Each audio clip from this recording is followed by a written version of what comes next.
KPBS On Demand is supported by UC San Diego's Art Power, presenting cellist Joshua Roman, performing from his album Immunity, alongside music by J.S. Bach and more, Sunday, June 22nd at UC San Diego's Epstein Family Amphitheater. Reserve your tickets at artpower.ucsd.edu. Misinformation at the border. As San Diego prepares to shelter unaccompanied minors, right-wing influencers try to stir up resentment toward asylum seekers. Who counts as white when it comes to the census? The term is far more broad than you might think, and some local immigrant communities say it diminishes their representation. And saying goodbye to a local landmark, how the crumbling stadium in Mission Valley is unlocking decades of San Diego memories. I'm Maya Trabulsi, and the KPBS Roundtable starts now.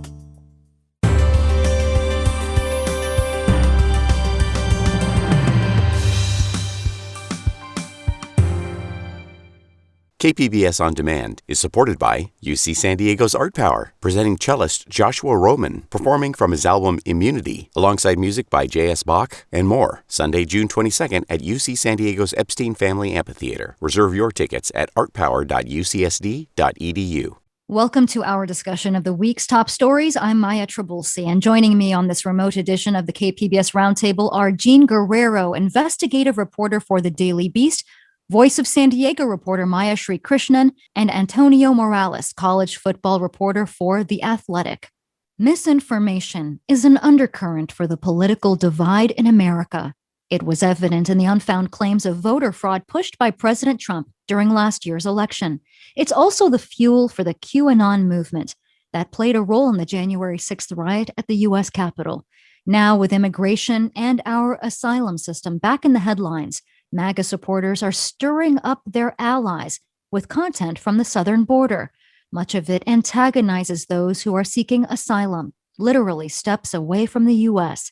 Former KPBS immigration reporter Jean Guerrero is covering the story for The Daily Beast. Welcome back to the Roundtable, Jean. Great to be here. Now, before we dive into your story, let's get your general reaction to the news here in San Diego that the convention center will be used as a temporary shelter for unaccompanied minors. Do you believe that this is going to ease the situation?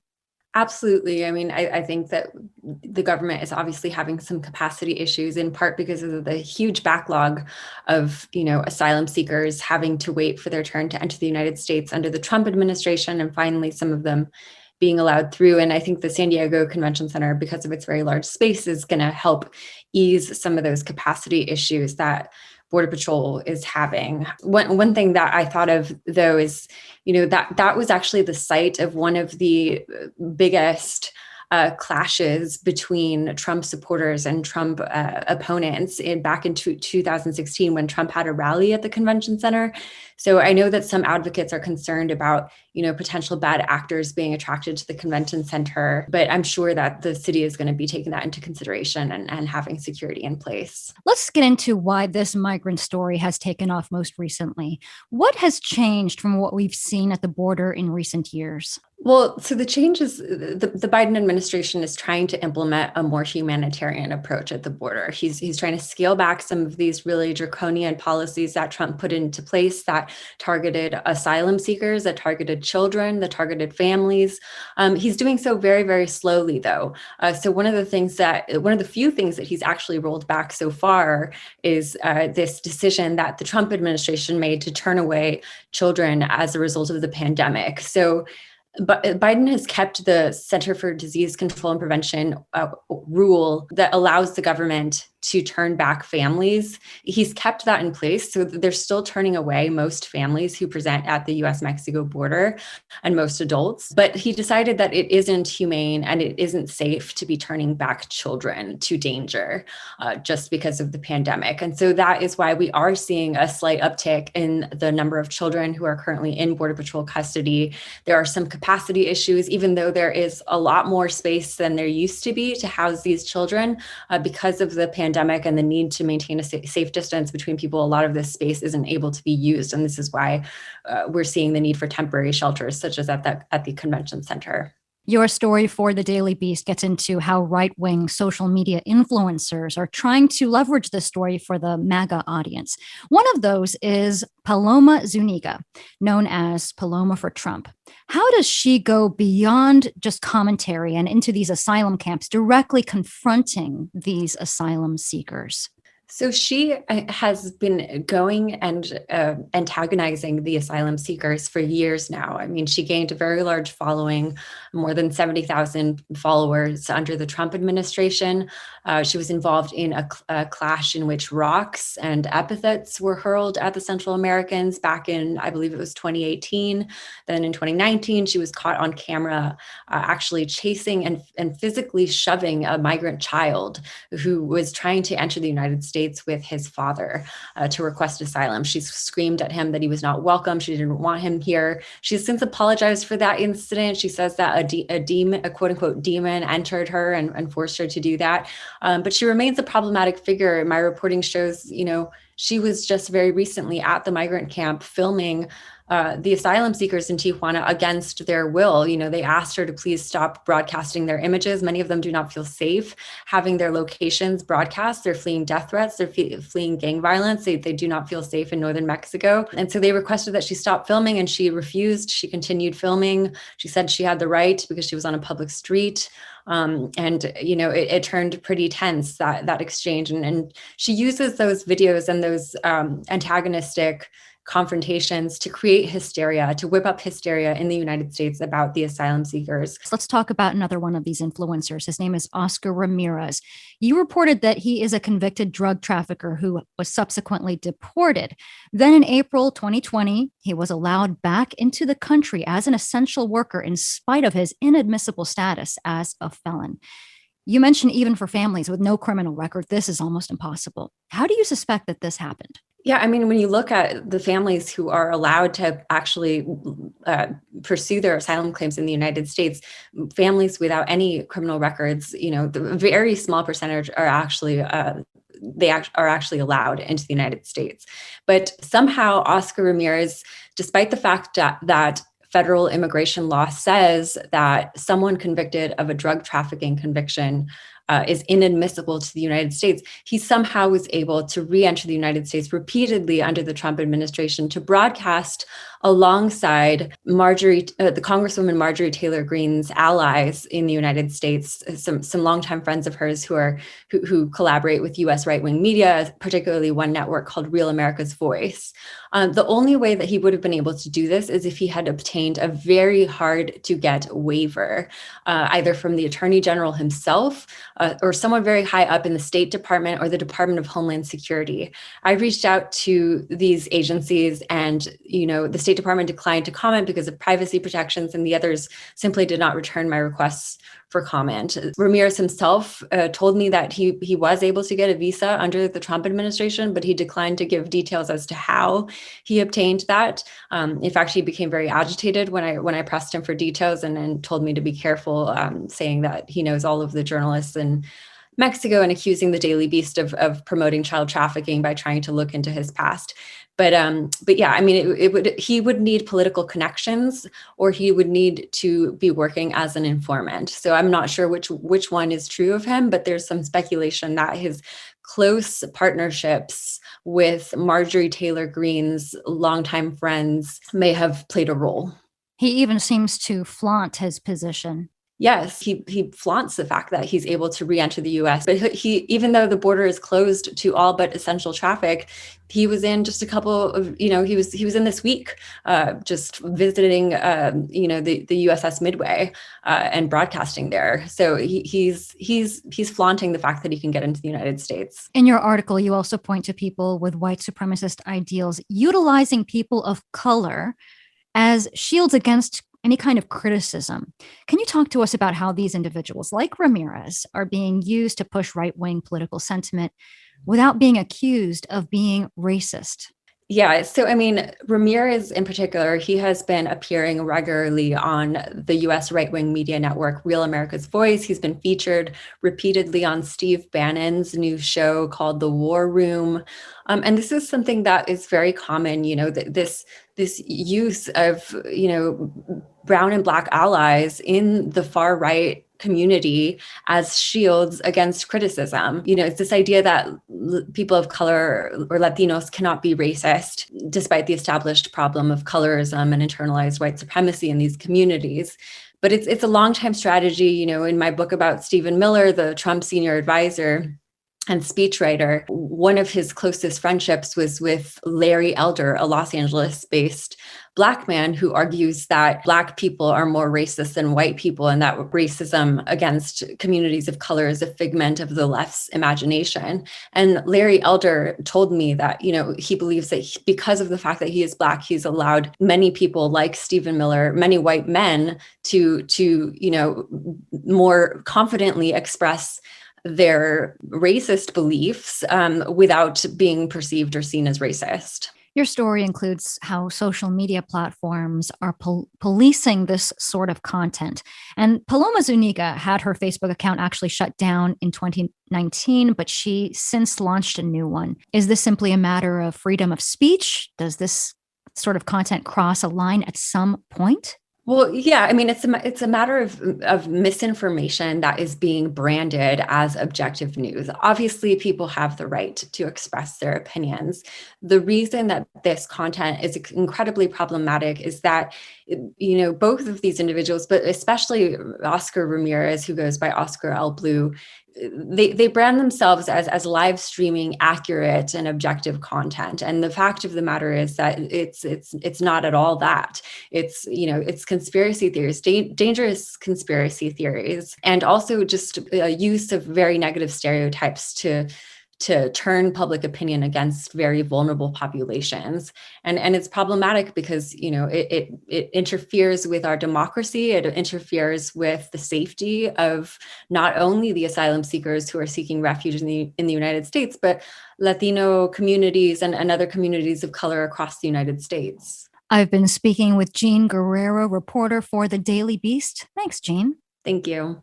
Despite the political obstacles in our immigration system, America remains one of the world's great melting pots. Every 10 years, we take count of who is living here to determine just how much representation each state gets in Congress. Behind every returned census form is a personal story on who calls America home. But are some immigrant communities, especially here in San Diego County, being whitewashed? Maya Srikrishnan explored that question for Voice of San Diego. Welcome back to the show, Maya. Thanks for having me. The central issue in your report is who gets lumped into the white category. And you found people from the Middle East, from North Africa, and South Asia that fall into that designation. Why is that? So back in the early 1900s, many immigrant groups that were arriving to the United States actually tried to be considered white because at that time, being white legally meant access to jobs, housing, voting rights, and more. So many Arab Americans, for example, were actually able to be considered white in that time. But after the civil rights movements, many oppressed communities and communities of color in the 1970s began to see census data as a way to redistribute government funding and resources to kind of close those racial inequities that they had been experiencing. So there was a shift from trying to be seen as white to get access to things to sort of owning their identities and the ways that they were disadvantaged by those identities so that they could then work to close those gaps. So you were talking about the 1900s and how Arab immigrants lobbied to be considered as white. Now, the assimilation helped them escape racism 100 years ago, but how has that assimilation now created a modern day challenge for them? Today, not having separate comprehensive data that describes their experience means that their experience may not even be recognized by the government. And so, for example, we have a large refugee population in the San Diego region, especially from Syria, Iraq, Iran, Afghanistan, places like that. And we have limited data to know whether those people and their family members have been disproportionately impacted by the pandemic. We don't know whether they were more vulnerable to COVID-19 itself because they have certain risk factors like certain jobs or housing situations that may have left them more exposed, or whether they have higher unemployment rates than other groups. Those are things we just don't know. And so they can't get resources to address any issues that they may be having because those issues aren't even identified with this data. Let's talk about those identifiers. Government data and statistics, they often come with a lot of acronyms, and that's also the case here. What does MENA identifier mean? That's MENA. So the MENA category represents and specifically means Middle Eastern and North African nationalities. So that can include people from Iran, Lebanon, Egypt, a lot of countries in those regions. And then what about AMEMSA, AMEMSA? AMEMSA stands for Arab, Middle Eastern, Muslim, and South Asian. And that once again includes countries like Iran, Syria, Afghanistan, Egypt. And in your report, you mentioned the Obama administration actually proposed changing standards so that the MENA demographics are reported in the 2020 census. That failed in 2018 with the Trump administration deciding to not include MENA in the census. Does this lack of identifier skew the numbers in favor of the white demographic? It does, although we don't really know by how much it skews those numbers. But effectively, it lumps, a group of people who have roots in the MENA region into the white category, which then adds numbers to the white population and therefore hides some of the experiences that those nationalities may be specifically experiencing in the U.S. that are different than experiences of other people in the white category. Why would the census not simply create categories that better describe a person's ethnic background? So during a public hearing in 2018, when the issue was discussed, the chief of the Census Bureau's population division said that she felt more research and testing was needed before adding that category. That is a pretty vague reason, but I think, this whole process has sort of shown how political gathering census data can become if you look at the difference in how the Obama administration was evaluating it versus, the decision that the Trump administration made. What are the benefits in extra federal spending and resources that these communities could benefit from should they be counted as their own separate community? In essence, what I'm asking is, what are they missing out on? So census data determines a lot of things, including how federal money drips down into local communities. And so without accurate data that reflects the needs of those communities, cities like El Cajon may not be getting money to provide Arabic language translations, for example, in their public forums and public hearings, and community organizations that work with those communities who are also dependent on much government funding may not be getting funding to be able to work with those communities because they can't show that those communities have needs. Moving to a new country, especially as a refugee or an immigrant, can be an all-consuming experience in many ways. People might be more invested in helping their family make that transition and not really closely following our politics here.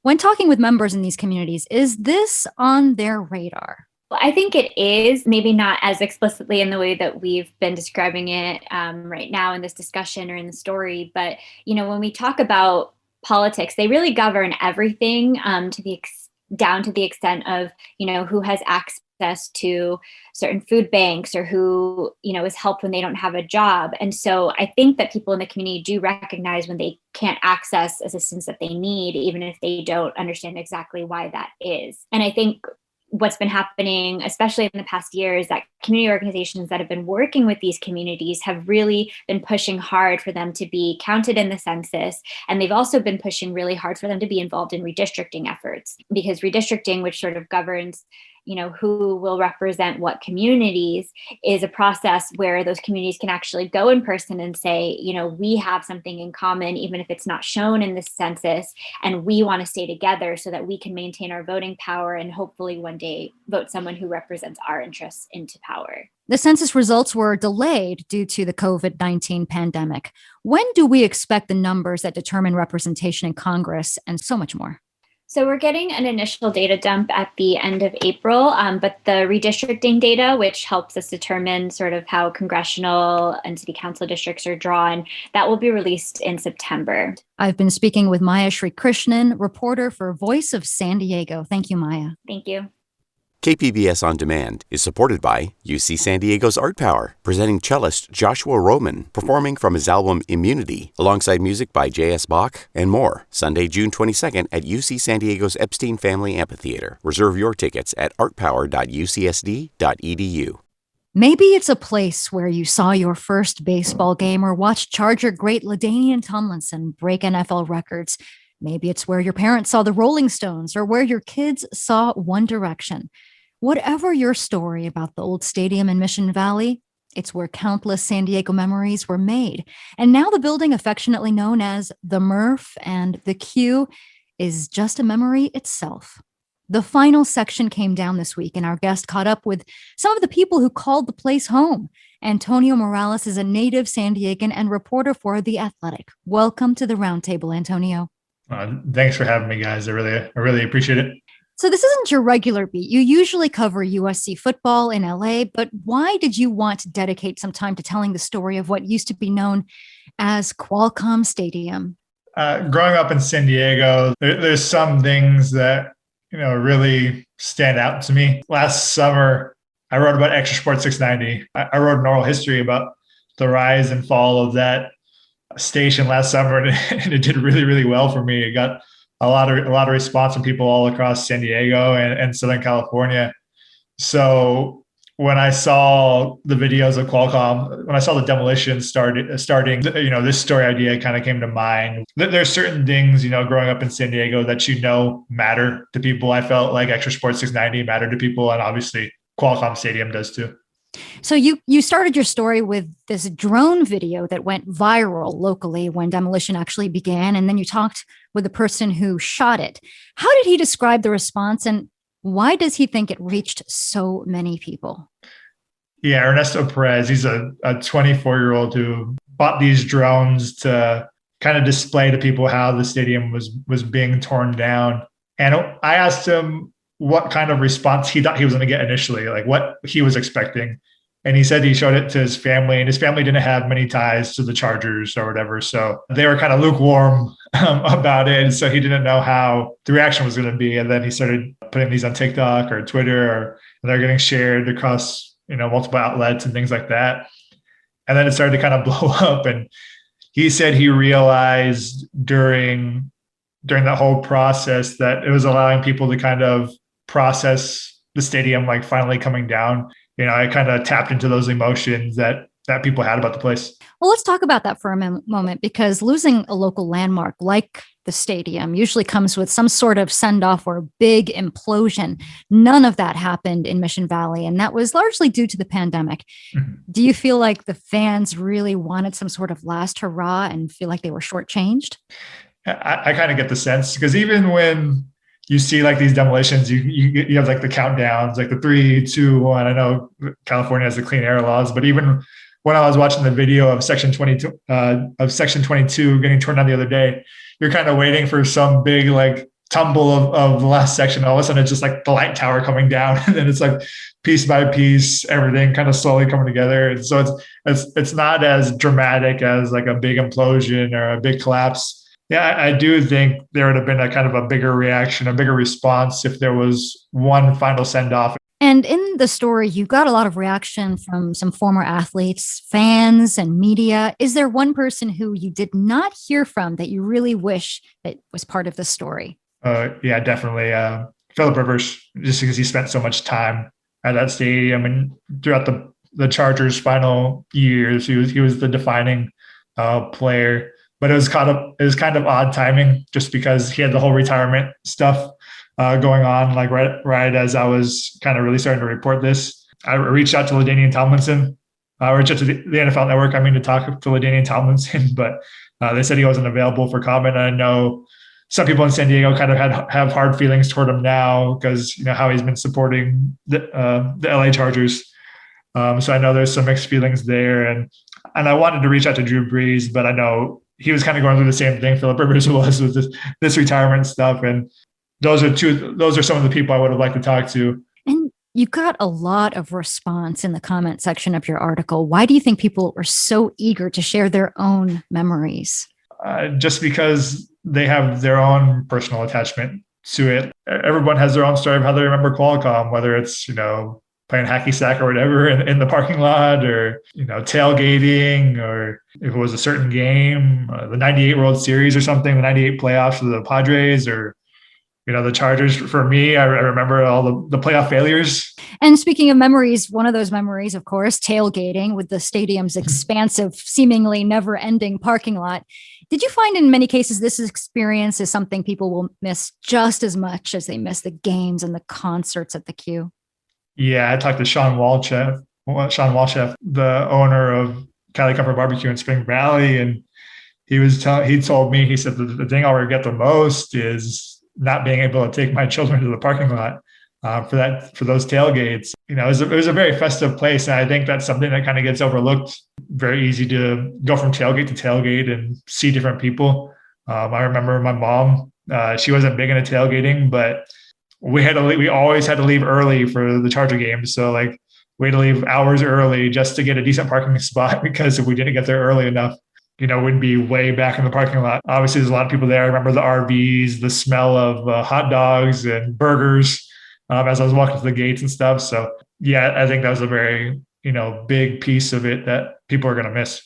Yeah, oftentimes an all-day affair. Now, you wrapped up your piece. You mentioned your mom and the memories that you have with your mom. Isn't that what this is really all about? The shared memories and the culture with family and community and meeting new people and all that come with it.